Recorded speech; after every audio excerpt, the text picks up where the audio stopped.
Hello and welcome back to I've Read It All. I'm your humble narrator, and today we have yet another creepypasta from the author Christopher Maxim. A link to his official subreddit and donation page provided in the description below. Please do check him out. Today's story is about a man who works at an office tech company that works with NASA. I like to simply call it Room 371. Now without further ado, let us begin. I don't work for NASA. I'm a lowly office tech at a company affiliated with NASA. We store data off-site mostly concerning their many secret unmanned missions to the moon, including the countless ones that took place in between the Apollo launches. There are regular landings, even today. As you can imagine, we're not on the books. Still, we are a necessary facet of the Space Administration's delicate infrastructure. Now that you're up to speed with where I work, I can tell you about the room. Room 371 to be precise. The Overseer's office. It always had an air of mystery about it. I and other staff members had been inside before, tasked with leaving behind flash drives filled with sensitive information by the Overseer to upload to our database. You see, the sole computer in that room is an offline archive containing almost every one of NASA's dirty little secrets. Stuff that we can't risk getting out in the event of a data breach. If anyone were to hack our online mainframe, it would only find decoy files, outlying pieces of data that have already been in the public's eye. Most of the information I dealt with amounted to mundane statistical analysis. The real interesting controversial stuff was sent directly to the Overseer, bypassing the prying eyes of entry-level employment. That brings us to yesterday. It was a normal drop-off assignment. Bring the flash drive to room 371, leave it on the desk, and shut the door on your way out. I'd done it countless times before. This time, however, was a little different.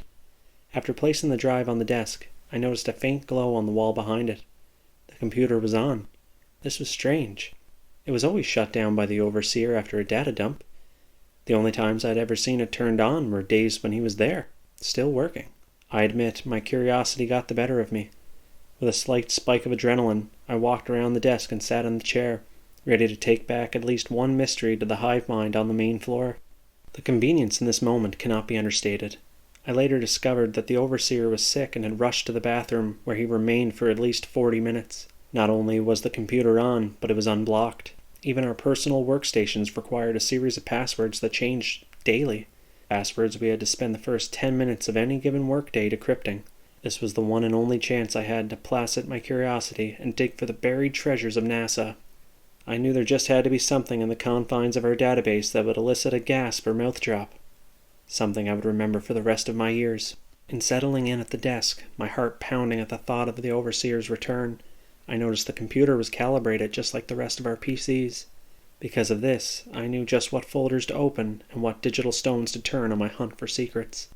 Most files were your run-of-the-mill storage vessels, data pertaining to the boring truths of the trade, statistics and physics predictions. After a few minutes of searching, I almost called it quits, but one document caught my eye. It was titled, Project Burial at Sea.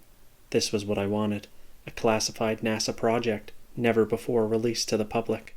In this moment, secrets were revealed to me, ones I soon wished I had never unearthed. As is common with these types of documents, the jargon was very straightforward and low on description. As such, I had to piece together bits of information to form a clear picture of the proposal and subsequent missions that apparently started at the turn of our current century. What I discovered did indeed elicit a gasp. It also made my skin crawl. Project Burial at Sea was, ironically enough, a failsafe against information leaks. It implemented the pre-existing infrastructure of NASA's unmanned missions to dispose of cracks in the system. That is, individuals likely to come clean about privileged information. Yes, you heard right. Individuals. NASA was killing off would-be whistleblowers to protect their assets. The initial proposal called for sending the bodies into deep space, but too many unknown variables presented themselves. If even one probe was knocked back to Earth by an asteroid or unforeseen space event, the entire operation would be done for, especially if it landed in enemy territory. At that point, another country could use it to blackmail our government for aid and financial gain. Burying the bodies on the moon prevented this, and eliminated all potential evidence tying anyone to the crime. The people who vanished made up a very small portion of NASA, so the ratio of missing persons in relation to their workforce was barely disrupted, deflecting any possible suspicion. After a rigorous sterilization procedure, the bodies are stuffed into the hollow spaces of previously unmanned probes. Once they reach the lunar surface, they are collected by rovers, of which there are many more than you're aware of, and buried in the craters of a specific section of the moon's dark side. In other words, mass graves. The rovers later collect samples to determine the long-term effects of the soil on human decomposition. This was not the purpose of the project, just an added benefit. I was floored. This document was not what I expected. I couldn't believe this sort of thing would happen in our country, and at NASA of all places, an organization I was involved with. After closing the file and navigating back to the home screen, I left room 371 and shut the door. My worldview shattered. Upon returning to my workstation, my coworker Bill questioned me. "Jack, where were you? Did you hear the overseer retching in the bathroom? Poor guy has that stomach bug that's been going around." I politely nodded, but offered no response to the initial query, still shaken. Bill buried his face back in his work. Eventually the overseer returned, the sound of room 371's creaky iron door slamming shut behind him as he resumed work at his desk. Beads of sweat formed above my brow as I wondered if he would notice something amiss. And no, I had perused the archive. My heart began racing as the paranoia took hold. I had to tell someone about my discovery. Perhaps I misinterpreted the information. Maybe Bill could put my mind at ease. He was a nice guy, not the type to break a promise or betray his fellow worker. "Bill," I whispered, "have you heard anything about NASA sending corpses to the moon?"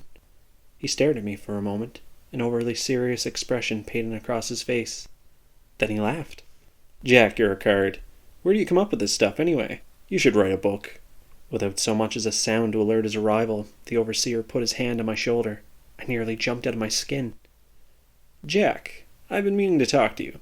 A big promotion's in the works. Meet me in my office in 10 minutes. He loosened his grip and traveled back to room 371. My eyes widened and my heart sank. Bill noticed something was wrong. "What's wrong, Jack? You look as though you've seen a ghost. Promotions are a big deal around here. Only one in every few months or so. Lisa was promoted last year and went on to supervise one of the unmanned probe launches. Haven't heard from her since."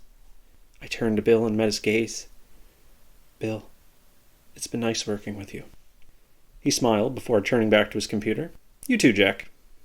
10 torturous minutes came and went. I hesitantly made my way to room 371 and slowly opened the door. The overseer gestured for me to come in. "Have a seat, Jack, and close the door." I unwillingly obliged. The thought of making a run for it crossed my mind, but I knew the security detail at the front gate would stop me. Drawing attention to myself would only serve to expedite my demise. "So, what is this about?" I asked, my breathing now labored and sporadic. "Like I said before, it's a promotion. NASA is recruiting from its affiliate outfits to supervise some of their unmanned launches. You've been selected." I tilted my head in disbelief. "But sir, why me? I haven't done anything to warrant such a promotion, to my knowledge." He grinned. "That's where you're wrong, Jack. We've been watching you. We know what you did. You can't deny it any longer." With a wicked smile, he stood up from his desk and walked over to me, his arms outstretched in my direction. His shadow covered the entire room, or at least it seemed that way in the moment. Without realizing it, I had backed myself into the corner, almost cowering in fear. That's when the door opened and my coworkers flooded the room. "Surprise!" I stood upright, shocked. "What's going on?" Bill responded. "Don't you know what day it is, Jack?" The overseer pointed at his wall calendar. It was September 18th, which according to them was my hire date. It all made sense now. It was a ruse, a practical joke at my expense. The overseer sometimes did this on workplace anniversaries, but not for many years at this point, and never to this elaborate extent. I didn't even realize what day it was until they pointed it out. "Did you really just think I would leave my computer on unattended?" Bill chimed in. "Bodies can't even decompose on the moon, Jack. There's no air." They both let out hearty laughs. I laughed too, thoroughly relieved. The rest of the afternoon was nice. After all was said and done, we returned to work, invigorated by the positive surge of energy and morale. After finishing my leftover tasks, I left with a smile on my face, happy to be on Earthside, alive and well. This mood would follow me the whole way home, but it wasn't alone. When I parked in my driveway, someone pulled in behind me. The overseer stepped out of the car and greeted me with a friendly wave. "Jack, can we talk?" House calls were unorthodox in our line of work, but not unheard of. "Of course, Coulter, please come in." He followed me inside and joined me in the living room. I sat down, but he paced at the fireplace, looking over my family photos on the mantel. You know, what Bill said was true. Bodies don't decompose on the moon. That bit was added by NASA. They put falsehoods in all of their classified documents. It's another failsafe, a detail they can point to in the event of a leak to make it seem illegitimate. I was utterly confused. I'm not sure I follow. What are you getting at exactly? He turned to me, a stern look painted across his face. It's all real, Jack. The dead bodies, the craters, everything. You should never have sat at my desk. I chuckled. Come on, Coulter, the joke's over. No need to drag it out. He wasn't laughing. This is no joke. You were hired in July, not September. I sent out a last-minute memo to everyone in an attempt to avert your suspicion. Here, we can discuss things privately. Very funny. You're forgetting about my wife and daughter. A smirk touched the side of his cheek. He tossed me an envelope. Inside were photos of my wife picking up our daughter from school. My heart sank. What the hell is this, Coulter? Are you following my family around? We've intercepted them. Let's just say they'll be late getting home tonight. The gravity of the situation was beginning to sink in. If everything I saw was indeed real, then I was now a target. I would soon become the next NASA casualty buried at sea. If I didn't escape and get help, Charlotte and Leslie would never be saved. My eyes darted at the door, and Coulter noticed. I wouldn't run if I were you. I didn't come alone. My blood boiling, I was tempted to lash out in anger. Don't worry, they're safe. I remained silent, but livid. There are things in the universe you can't begin to understand. Things not only above your pay grade, but above your understanding. Things human words could never hope to describe. Human? I asked, perplexed by the wording. Yes, Jack. Let me show you. What happened next was enough to put my mouth on the floor. Using his right hand and a singular motion in the air, Coulter opened up a portal. A frickin' portal. One that seemed to connect my living room to the moon. I could even see Earth off in the distance. What in God's name is that? I shouted. Come, Jack. Get a closer look. As his hostage, I had no choice but to humor his demands. Upon stepping up to the void, still frazzled, I saw it. A crater, filled to the brim with corpses. Why are you showing me this? I asked in a shaky voice. Just watch, Jack. I looked back to the scene and noticed something at the edge of the crater. 3 shadowy figures, far too tall to be human. They extended their arms and a glow rained down from space above the crater. The corpses, they moved. I watched in horror as the bodies were reanimated. But these were not living beings. They were shells controlled by a puppeteer, bent to its sinister will. The 3 shadows became one and formed an archway, a blinding brightness pouring out from within. One by one, the corpses walked into the light until finally, the crater was emptied. Then the light dissipated, and the shadows spun in unison, taking off at a great speed into the abyss of deep space. With another wave of his arm, Coulter closed the portal. I was speechless. You see, Jack, Project Burial at Sea is more than a safety measure. It's a necessary sacrifice to them. So, all those bodies? I asked. No. Only some were would-be whistleblowers. The rest, John and Jane Does, left in morgues across the country with no relatives to claim them. Where did they take them? I asked. To the place where they live. There, they are forced to build, stuck in the space between life and death for an eternity, slaves of an alien race. It's truly a terrible fate. We would all be there right now if not for the deal we struck back in 1947. These creatures don't bode well in our atmosphere. We placate their every need to keep them from developing a technology capable of mitigating the effect our air has on their bodies and spacecraft.